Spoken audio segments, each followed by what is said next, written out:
Plus la fin se rapproche, et moins la foi en moi réclamera d'efforts. 8 mars 2014.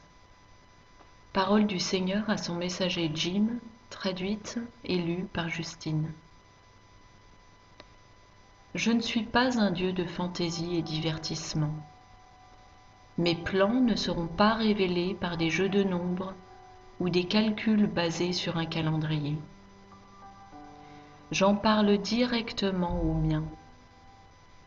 Quand vous connaîtrez le jour de mon retour, ce ne sera pas parce que vous l'avez décrypté. Non, je ne permettrai rien de semblable.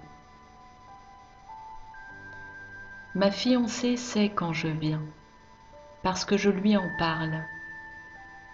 Et ma fiancée sait quand je lui en parle, parce qu'elle écoute. Si vous voulez être ma fiancée, alors acceptez ma proposition et attendez avec anticipation et amour jusqu'à ce que je vous donne une nouvelle vie avec moi. Vous êtes merveilleux et vous êtes le désir de mon cœur. Quiconque vous dit le contraire ne me connaît pas.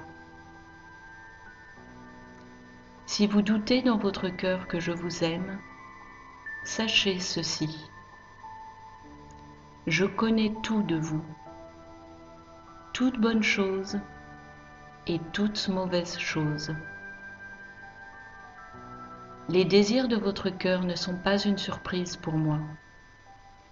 Et je sais que vous êtes ennuyé par le fait que nombre de vos désirs sont coupables.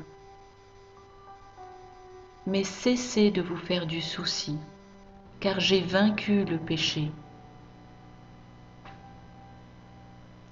S'il était seulement possible que je puisse cesser de vous aimer, pensez-vous que ma décision serait basée sur vos péchés? Absolument pas. Si c'était le cas, je n'en aimerais aucun, car tout le monde pêche. Le péché est vaincu, mais il y a une guerre qui continue pour votre cœur. Pour le moment, cela peut sembler difficile d'avoir foi en moi. Après que certains de mes enfants auront été transférés, avoir foi en moi va devenir plus facile.